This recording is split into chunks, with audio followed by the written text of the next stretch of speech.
Pinangunahan ni Pangulong Ferdinand Marcos Jr. ang pagbubukas ng Kalamanyugan Bridge sa Kalamanyugan, Cagayan kaninang umaga. Ang opening ceremony ay minarkahan ang pagkakakumpleto ng proyekto ng tulay na personal na ininspeksyon ng Pangulo noong October 14, 2025.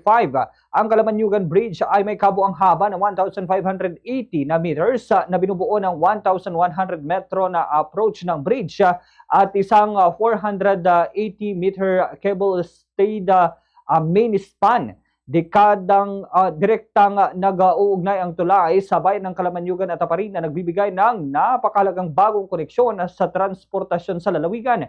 Layunin ng proyekto na bumuo ng alternatibong ruta sa Magapit Suspension Bridge na nag-iisang tulay na tumatawid sa Ilog Cagayan sa pinakahilagang bahagi ng Cagayan. Pinapalakas ng bagong ruta ang access at ugnayan sa ekonomiya na nagre-resulta sa mas mabilis at tuloy-tuloy na daloy ng kalakal at ng tao. Sa pagbubukas naman ng Kalamanyugan Bridge, inaasahang bababa ang oras ng biyahe sa pagitan ng Aparin at Ballesteros mula sa 1 oras hanggang sa 20 minuto na lamang at magpapagaan sa trapiko, magbabawas sa gastos sa transportasyon at gagawing mas madali ang pang-araw-araw na pag-commute para sa mga residente at transport operator. Inaasahang makakagamit ng tulay ang humigit kumulang 6,000 na pasahero araw-araw na sumusuporta sa kalakalan, agrikultura, logistics at turismo sa rehiyon. Kasabay nito ay pinatitibay ng proyekto ang pangako ng pamahalaan na makabago, matatag at pro-people na infrastruktura. Pakinggan ho natin ang pahayag ni Pangulong Bongbong Marcos. Congratulations everyone.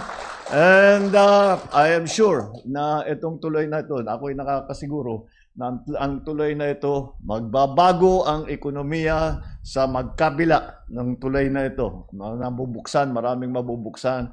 And this will give many opportunities for our mga in the surrounding areas, mabibigyan ng mga opportunities for new jobs, for new businesses. And I'm sure that you will feel the effects, the economic effects in a very short time. So congratulations everyone, and what a wonderful day. We are opening the Kalamanyugan Bridge. Just take nina kaday kaya amin natin. Fast sa Radyo Bombo!